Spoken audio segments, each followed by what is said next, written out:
नमस्कार दोस्तों, इमेजिन कीजिए आज हम भारत के महान वैज्ञानिक, पूर्व राष्ट्रपति और करोड़ों युवाओं के प्रेरणा स्रोत डॉक्टर एपीजे अब्दुल कलाम को श्रद्धा पूर्वक स्मरण करते रहे हैं, जिनकी पुण्यतिथि 27 जुलाई को मनाई जाती है। 27 जुलाई 2015 यह वह दिन था जब भारत ने अपना एक अमूल्य रत्न खो दिया।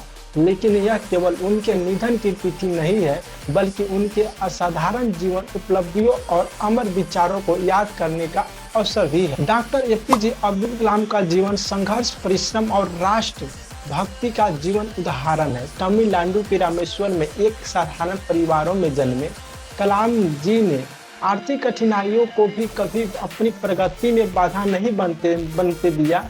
उन्होंने अखबार बेचकर अपनी शिक्षा का खर्च उठाया और अपनी सपनों को साकार करने के लिए निरंतर परिश्रम किया। वह साधारण बालक आगे चलकर भारत के महानतम वैज्ञानिकों में से एक बने। उन्होंने देश के मिसाइल कार्यक्रम को नई ऊंचाइयों तक पहुंचाया और मिसाइल मैन ऑफ नाम से भी जाना गया। डॉक्टर एपीजे अब्दुल कलाम के बारे में आप दो शब्द लिखने का भी प्रयास कीजिएगा। Missile of man of India के रूप में विख्यात हुए बाद में वे भारत के 11वें राष्ट्रपति बने, किंतु इस सर्वोत्तम पद पर रहते हुए उनकी पहचान एक शिक्षक, मार्गदर्शन और प्रेरक व्यक्ति के रूप में भी मानी गई। दोस्तों, डॉक्टर एपीजे अब्दुल कलाम कहते थे, सदैव कहा करते थे, सपन वो नहीं होते आप सोते समय देखते हैं, सपन वो होते हैं जो आपको सोने नहीं देते हैं। उनका यह संदेश विशेष रूप से देश के युवाओं को प्रेरित। 27 जुलाई 2015 को डॉक्टर एपीजे अब्दुल कलाम मेघालय के शिलांग स्थित भारतीय प्रबंध संस्थान IIM शिलोंग में छात्रों को संबोधित करने गए थे। वे रहने योग्य ग्रहण और देश के भविष्य जैसे महत्वपूर्ण विषयों पर व्याख्यान दे रहे थे। इसी दौरान मंच पर ही उनका स्वास्थ्य अचानक बिगड़ गया। उन्हें तुरंत अस्पताल ले जाया गया, परंतु चिकित्सकों के प्रयासों के बावजूद उन्हें बचा नहीं जा सका।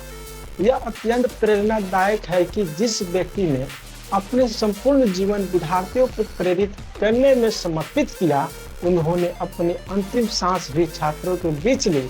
यही एक सच्चे शिक्षक की सर्वोच्च पहचान है। उनके निधन की सूचना से पूरे देश में गहरा शोक व्याप्त हो गया। लाखों लोग उन्हें अंतिम विदाई देने लगे, एक सत्र हुए, किंतु डॉक्टर एपीजे अब्दुल कलाम केवल शारीरिक रूप से हमारे बीच नहीं है, उनके विचार, आदर्श और प्रेरणाएं आज भी हमारे साथ जीवित है। आज उनकी पुण्यतिथि पर हमें केवल उन्हें स्मरण ही नहीं करना चाहिए, बल्कि उनके सपनों के भारत के निर्माण का संकल्प भी लेना चाहिए। एक ऐसा भारत जो शिक्षा, विज्ञान, ईमानदारी और परिश्रम के मार्ग पर निरंतर अग्रसर हो। डॉक्टर एपीजे अब्दुल कलाम ने कहा था कि यदि सूरज की तरह चमकना है तो पहले सूरज की तरह जलना होगा। उनके ये शायद आज भी प्रत्येक युवाओं को आगे बढ़ने की प्रेरणा देते हैं।